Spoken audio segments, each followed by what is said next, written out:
we wanted to make sure you guys got a good dose of Cloud PC, AVD, Parallels, just because those are some of the newer solutions and newer things for our customer base to see what they're all about, right? So Citrix, you're probably familiar with to a certain degree. For me, it's more about the advanced features on this side for this and what Citrix does. They are the Cadillac solution, the most mature solution. They've been around in this area forever, right? Since RDP was here, right? They bolted on top of RDP 30 years ago, been doing their thing. So you'll notice my graphics are going to be a little more kid focused and not as deep and dark and whatnot. I got little kids, so pretty obvious, right? So with Citrix, who's it for? Big enterprise, feature rich, right? You can see the list: profile management, observability. They got full gamut of analytics, ETNA, resource optimization, built-in monitoring, yada yada, so on and so forth. It could go on and on. Hybrid cloud, even multi-cloud, right? On-prem, all the major public cloud providers, similar to Parallels there, but they have them all covered. Full integration with all those features, especially like Azure with the MCS orchestration, where you can take advantage of ephemeral and accelerated network and templating and backup disk and all this stuff. So all the native feature sets and capabilities that Azure affords you. Same with some of the AWS and now GCP.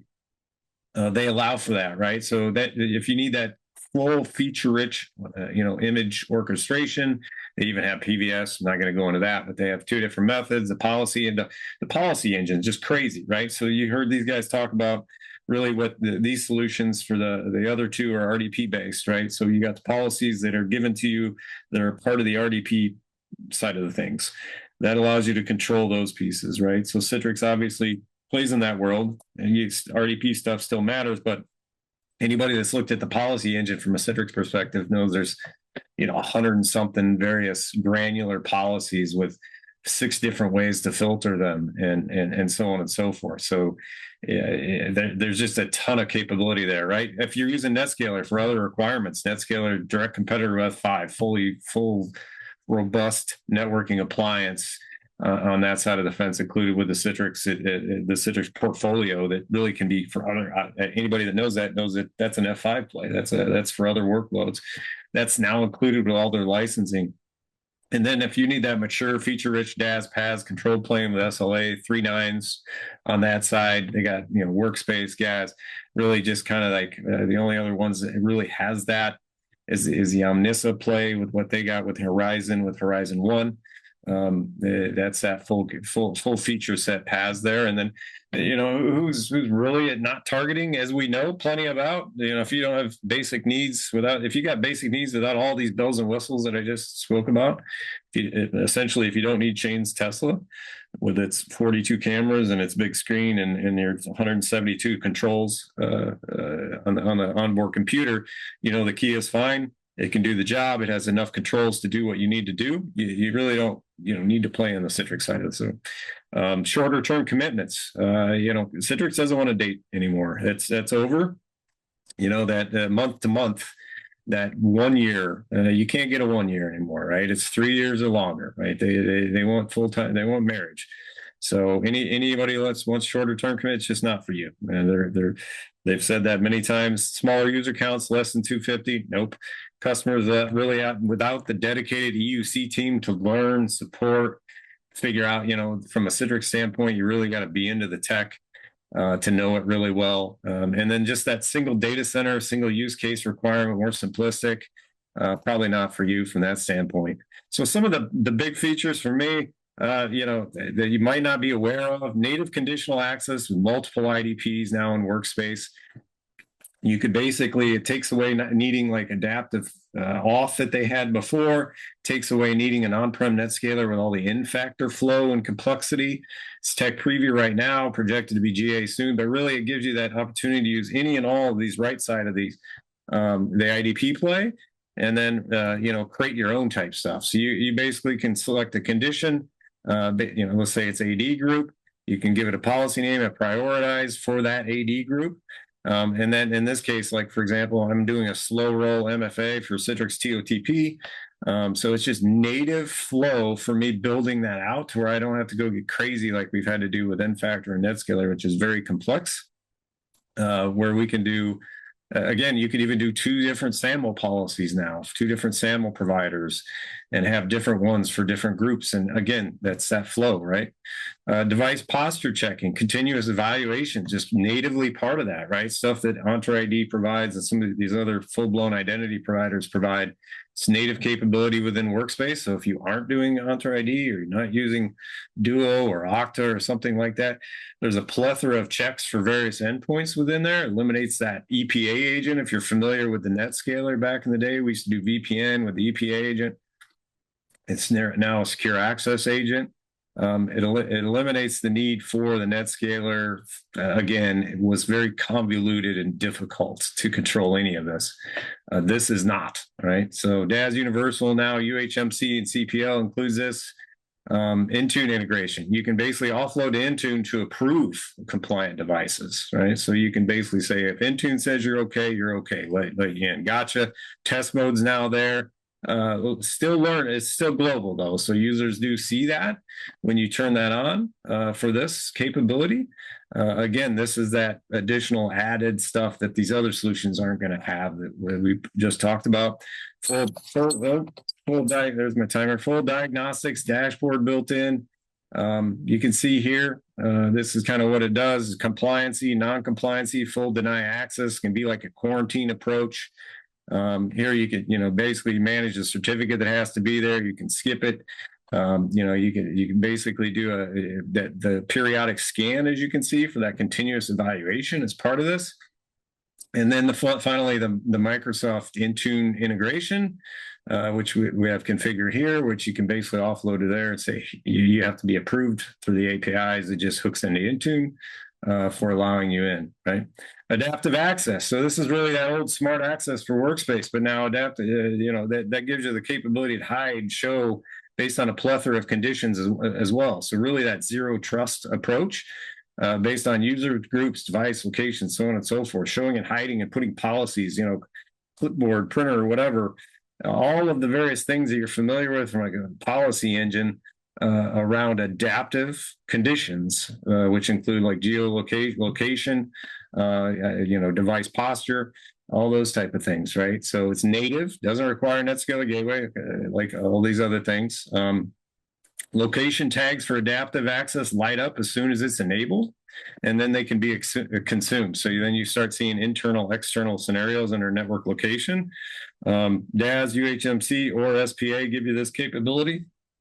So basically you can see here, I'm including a condition that's basically my home office for me as part of that. And I assign it to a policy, like the policy engine you're probably familiar with for any Citrix policies you may have. And then that basically controls, in this case, internal, external being different, giving me clipboard, a real simple one, but you basically have all the controls available to you. And then also showing, hiding desktops, apps, all those things through that adaptive access. The ZTNA SPA enterprise browser play. This is a whole thing in and of itself, right? So the enterprise browser is huge in the security side of things these days. Citrix has it as part of the SPA. This is all part of CPL. So what Citrix doesn't have is that one license includes all. They've simplified greatly over the last year, but not to a point where like parallels you just got done hearing Ray talk about, where it's one SKU. It's not. It's down greatly from that. So now you got UHMC, CPL, platform licensing is a all-you-can-eat approach that really you have discussions back and forth to figure out if you're good for that and a good fit. It's Workspace integrated, web SaaS. The enterprise browser is currently part of CWA. If you've right-clicked anytime soon with a newer CWA, you've seen you have enterprise browser down there. You can do TCP, UDP-based apps, micro VPN, like RDP. We use it every day for our lab, right? Getting into RDP or internal portals in our internal environment without doing a VPN. So it allows us connectivity and full control around just those type of apps back into our internal environment, including webs. So that web apps from in there, you can put controls around that I'll show here in a second, that then you can have it launched within that bubble of an enterprise browser, and you have full control over extensions and tabs and where they can go and just everything, right? And then it basically integrates with what I just talked about with the device posture service as well. Full dashboard capabilities, as you can see here. see the activity, who's gone to what, what's going on. It has its own place in the Web Studio portal. So you got Web Studio for the DAS, and you got the SPA portal. So it's right in there as a cloud service. You got your multitude of definitions of applications. You can do SSO for these apps or not. Web, SaaS, and again, the TCP, UDP are the only ones that aren't built into Workspace, but they'll show down in the right-hand corner to where you can get into an RDP session or whatnot, right? So everything else will show just fully integrated in Workspace alongside your DAS, apps and desktops and whatnot. So as you can see here, you can do security groups now. You can allow copying, pasting between those defined apps in SPA. And you can dictate what can and can't go between those tabs in there. As you can see here, all the plethora of cool stuff, including personal data masking now. They just keep adding more and more, which allows you to mask like social security numbers, credit card numbers, all this type of stuff. Again, everything you can think about within a bubble of an enterprise browser class, like an island or these type of solutions. Microsoft's starting to try to get into it with their Edge enterprise. But nothing like this and the capabilities that you have with controls around those HTTP, HTTPS, this is their SaaS and web apps, right? And what you can do with those. Really cool stuff. So HDX in general, just going through advanced features, I could go on and on and on and on with this list, right? These are just a few of the cool things that obviously this extends. Anybody that knows this world extends way beyond where RDP goes.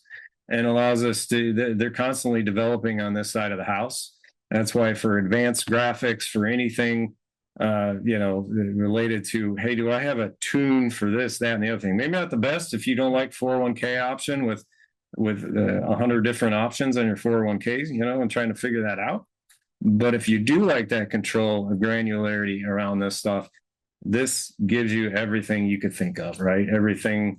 Any little thing in every build, if you go through the what's new month to month, you're going to see stuff, right? Audio volume sync just made out there, multiple different webcam resolutions based on the meeting that you're in. Secure HDX, they got the full HDX direct now with turn and stun. Rendezvous V2, which allows for different identity types that you don't get in the other one, like the non-domain join and the pure enter ID join. Every identity type you could think of is covered, right? With a Citrix solution, it's not so the case on the other side. EDT congestion control, a lot of fancy names for different features now. It's many times, it's hard to remember the names of everything and what's in tech preview and what's in GA because there's so much coming fast and furious for these guys. And then the big thing at the end is the plethora of UCC offload features and full control over those plugins with the SPA client, right? So with the global app configuration service, which I have here is next, right? You can control Teams, Zoom, WebEx plugin, even the secure access client is part of that. Full UEM, persona management, orchestration. You get all these features. You don't think about it till you leave the Citrix world and you go to one of those others like, okay, I got FS objects. Now, what can I use that's a WEM similar situation? You don't have it. There's no full user environment management. There's no full persona management. There's outside of FS Logics, again, you're very limited. And then full orchestration, whereas Citrix has WEM, they have CPM, which includes many more policies, does a lot more file-based, container-based. They're adding features way faster and keeping up with stuff than FS Logics and Microsoft is on that side of the fence. Microsoft really just frankly hasn't done much there. So the CPM team, the WEM team, they're highly integrated from a Citrix standpoint. They're doing all this stuff, and they just keep adding features to month. The MCS, that full integration, again, as I mentioned, with Azure features, any scenario identity across the board from that standpoint. Which then goes into observability, right? So you saw Ray talk about the analytics. AVD. Cloud PC, there's a little bit there, but you really have to really have to tie it into log analytics and monitor. Your Parallels has their own data metrics, slew of data metrics, as you saw Ray just show.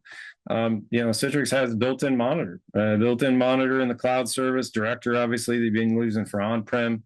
It's now like crossing over to give you some of the native features that you usually had to get from like the likes of Control Up with the Wi-Fi, latency to router, your home situation. Now has some historical data. The log-on duration breakdown is really detailed. That team over there, we're very close with. They've been doing a ton on that side. got full SIEM integration, especially with the performance security analytics and exporting off from there, especially security analytics to your SIEM, which is just extended data past that what you would see in monitor, right? A ton more data past what you have just in monitor. And then, for us, pair it with control for your ultimate visibility. NetScaler console, you get it. You get all the insights. If you're into that kind of thing for your NetScalers and you're using NetScalers, you have all that. Uber Agent now is the new one on the block, which is part of CPL at the moment. Really just focused on you got some built-in dashboards. We got to have a Splunk back end, but endpoint data metrics, all that stuff. So a lot on the observability front. As you can see here, just some shots from monitor.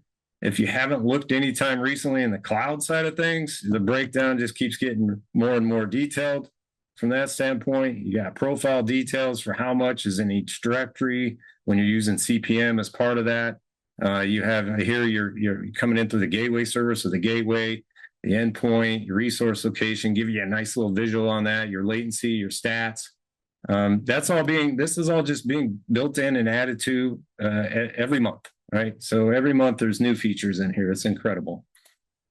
And then finally, the W365 AWS Workspace Core. I'm going quick, but Citrix, you can bolt on to both these solutions with now the HDX protocol, with the studio control around it, which is quick deployment, with basically the policy engine around that. So you don't miss out on all the policies now I just got done talking about, and then are relegated to just using our RDP for W365 or the AWS Workspace stream protocol. I forget what it's called, but you now can use your Citrix license to broker those and still get the goodness of where those are being used.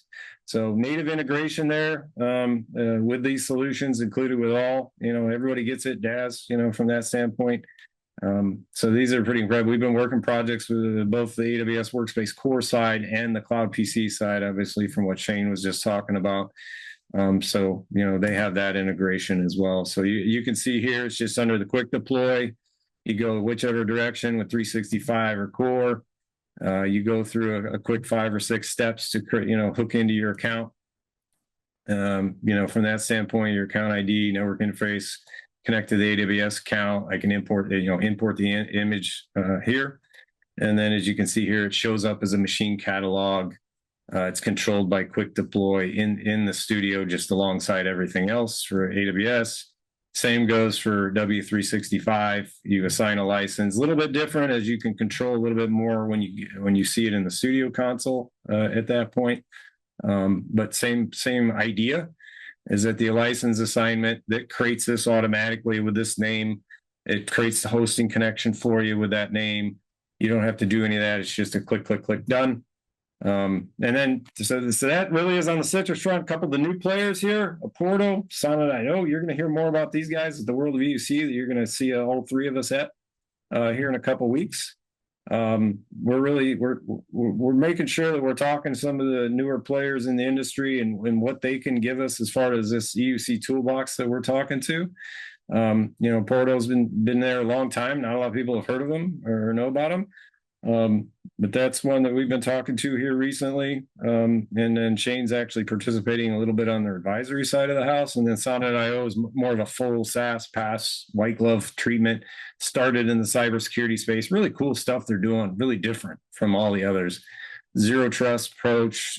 This one's only an HTML5 client. So again, each one of these will have limitations and differences in how they approach things that might not be a good fit for you, right? So as we all know, for example, the HTML5 client is limited from any rich client. And so you really have to, Parallels used to have only a light client. And everybody talks about the light client being easy, but of course, if you don't have a rich client, you miss out on things, peripherals, and those kind of support options.